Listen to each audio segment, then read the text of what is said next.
Who are we? What is our identity? But first, what is identity? The Filipino identity has been a questionable topic for quite some time. Why? Well, with all the countries that colonized the Philippines, such as Spain, America, and Japan, with their influences in education, history, and the governing system, it is no wonder they question their and their country's identity. How can you say a Filipino is a Filipino? Of course, there are the obvious answers such as the ones by law and by birthright. But how do you define their identity in a philosophical perspective? They question whether their identity was created when the Spaniards colonized them and named them the Philippines as a whole, or if they already had an identity before the Spaniards came and they were scattered among the archipelago. There is one philosophical view called solipsism, which states that nothing exists but one's own mind. This coincides with John Locke's belief that the self is the part of the mind that remembers its past, otherwise known as our memories.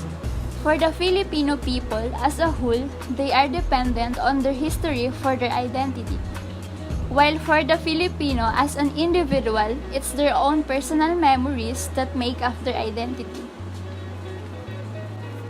This can be a difficult basis for your identity because memories are constantly changing, even if just in the tiniest detail. There are three dimensions of the self, according to Locke and Descartes. The first being bodily or material, which is the self derived from the body's needs. The second is relational, from its root word, relation. This is the self that arises from interaction. Lastly, there is the reflective self, the self that looks at himself and examines, judges, and evaluates, sometimes regulates, and revises it. From the bodily perspective, Filipinos are naturally brown-skinned, flat-nosed, and short in height. The greatest example of the Filipino identity in terms of the relational perspective is the stereotype that Filipinos are hospitable. Filipinos welcome everyone in open arms. Truly, we are social animals.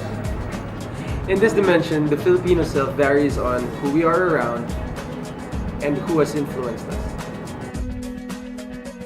The reflective self is more on the personal side of Filipino identity instead of Filipinos' identity as a whole. When the Filipino individual evaluates their self, they are the one that defines their identity. These can be correlated with our set of beliefs. We use these beliefs as our guide on what is wrong and right and how we should. The individual person can be described as sourced from their emotions and from the consciousness. Other views of the self include the contemporary view, in which the self is a process that continually goes on as long as we are alive. Another is the Buddhist perspective, that states that the self is only an illusion, there is no self at all. Last of these is the view that the self is not an entity. It is a part of a larger self. The entity may be the society as a whole or one's individual community.